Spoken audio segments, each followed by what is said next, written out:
Hi guys, welcome to the podcast. I'm Alex Vieira. I'm an occupational therapist and I worked with children as a pediatric OT, and now I'm working primarily with women because I realized that moms need this work. We need to help ourselves so we can help our kids. So welcome to my studio, aka my parked car during nap time. This is where things get done. You know, you got to be creative when you're a working stay-home mom. So I wanted to talk a little more about emotional regulation.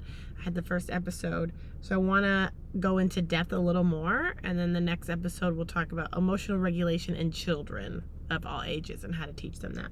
So the things that we mentioned in the last episode were basically what the heck emotional regulation is and how to do it. So number 1 was riding the wave of emotion.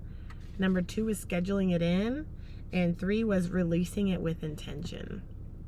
And I talked about how you should be alone when you are working through these feelings, right? Because when you're around your kids, it's really hard to really go deep and connect, like no distractions.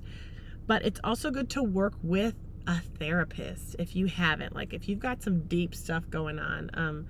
Working with a therapist is great because it's an unbiased person and you can just be heard. There's something so healing about being heard and someone listening and holding space for you, right? Because we're built for community. I definitely had help. I didn't do traditional talk therapy, but Reiki therapy, because I noticed I just needed a little more, right? Reiki works primarily with the body and releasing some of those things, and I had just built walls around my heart and like just so much like stagnant energy that needed to be released. So that was really helpful. If you have any questions about that, let me know. I wanted to remind you guys that, right, feeling these big feelings is hard, and a lot of us have never done it. So it's uncomfortable. But remember, when we numb ourselves or we suppress these big hard feelings, that means we're not allowing the beautiful feelings to come, like joy. So if I'm constantly, and I can talk to this because I've kind of repressed and suppressed emotions my whole life, that if you do that, your body doesn't know how to be present and experience those big beautiful emotions too.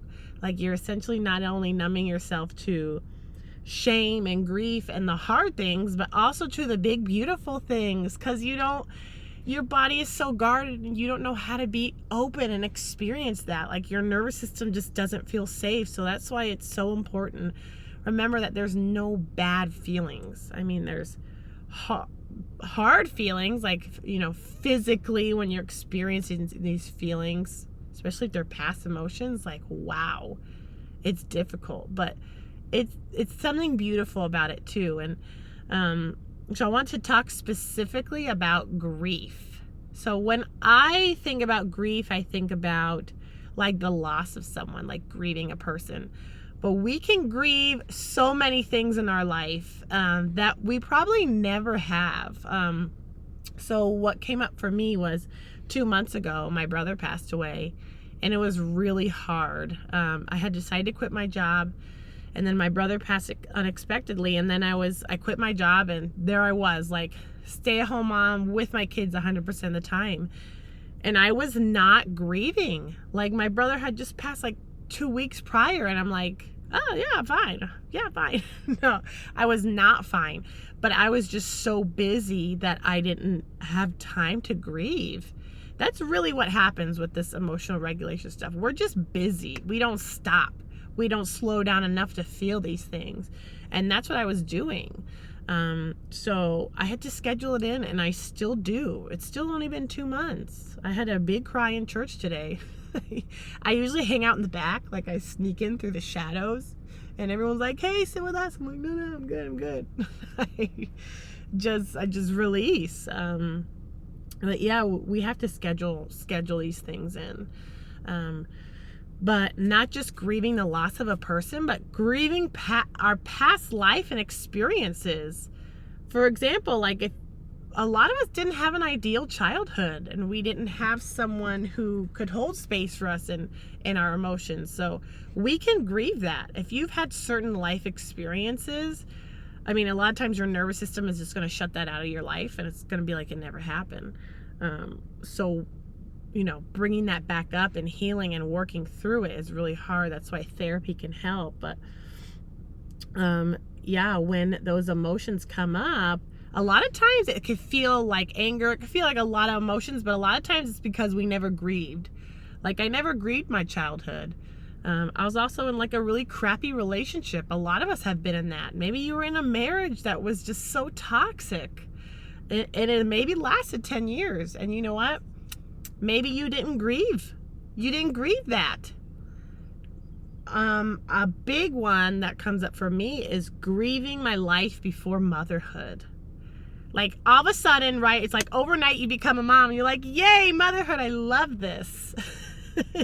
It's hard. Like we're expected to just jump into it and love every piece of it, which is not the case at all. Being a mom is hard. I find myself missing my life before I was a mother, which is not a bad thing, right? Like I miss being able to sleep whenever I want and go out with my friends and party till 6 a.m. with my husband and my friends. Like we had so much fun.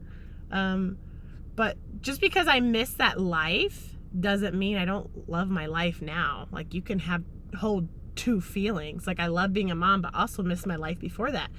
So that's something I never grieved either. I never grieved my life before motherhood. And it's okay. Like these things are going to come up. So what can you grieve in your life that you never have? Maybe you've just like shoved it away. You put it under the rug and that's it.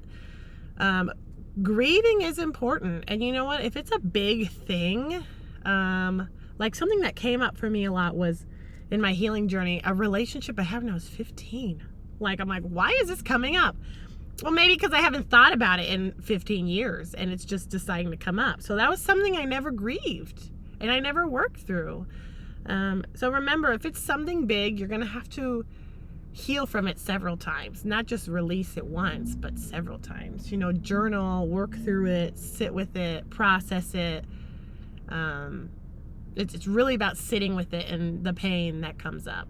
Like you want to expand your capacity to sit with your emotions, and it's painful at first. It hurts, ladies.